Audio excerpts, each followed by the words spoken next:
പാട്ട് actually first ഇവരുടെ മൈൻഡിലുണ്ടായിരുന്നത് ഒരു കുഞ്ഞുങ്ങൾക്കൊക്കെ പാടിക്കൊടുക്കുന്ന പോലത്തെ ഒരു പാട്ട്, ലൈക്ക് ഒരു റൈം പോലെ.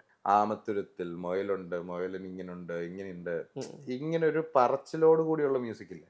കഥയെല്ലാം കേട്ടപ്പം അത് എന്തുകൊണ്ട് കുറച്ച് മ്യൂസിക്കലായിട്ട് അതിനെ ട്രീറ്റ് ചെയ്തൂടെ, റാദർ ഇപ്പൊ പദ്യം ചൊല്ലുന്ന പോലെ അല്ലാതെ, ലൈക്ക് റിപ്പീറ്റഡ് അങ്ങനെ അല്ലാതെ നമുക്കൊരു പ്രോപ്പർ ഇത്, കാരണം ഇതിന്റെ സെക്കൻഡ് ഹാഫിലാണ് ഇത് വരുന്നത്, ഇതിന്റെ ഒരു പോർഷൻ വരുന്നതെന്നും പറഞ്ഞു. ഇപ്പൊ ഫസ്റ്റ് പാരയില് നമുക്ക് ഈ കണ്ടന്റ് നമുക്ക് സംസാരിക്കാം, അതായത് ഇത് എവിടെ ഒളിപ്പിച്ചു വെച്ചിരിക്കുന്നത് അതൊക്കെ എങ്ങനെയാണെന്നൊക്കെ. സെക്കൻഡ് ഹാഫ് പുള്ളി വീണ് കിടക്കുന്ന ഒരു മൊമെന്റ് ആയതുകൊണ്ട് ഒരു മോട്ടിവേറ്റ് ചെയ്യുന്ന രീതിയിൽ കൊണ്ടുവരാന്നുള്ളൊരു ചിന്ത വരുകയും, ഇവർ പോയതിനു ശേഷമാണ് ഞാൻ പുള്ളിയെ വിളിച്ചിട്ട് പറഞ്ഞു നമുക്കിങ്ങനെ ഉയർന്നു വാ എന്ന് പറഞ്ഞുള്ള ഒരു പോർഷനോടെ വെക്കാം. So just to conquer the world, ഒരിക്കലും പറ്റിയാലെന്ന് ചിന്തിക്കുന്നവൻ അടുത്ത സ്പേസിലോട്ട് പോകാനുള്ള കാര്യം കൂടെ നമുക്ക് അതിൻ്റെ അകത്ത് ആഡ് ചെയ്യാന്ന് പറഞ്ഞപ്പം അവരെല്ലാവരും ഭയങ്കര ഹാപ്പി ആയിരുന്നു. തടകളെ ഉടച്ചു എന്നുള്ള ആ ലിറിക്സ് പിന്നെയാണ് എഴുതിപ്പിച്ചത്.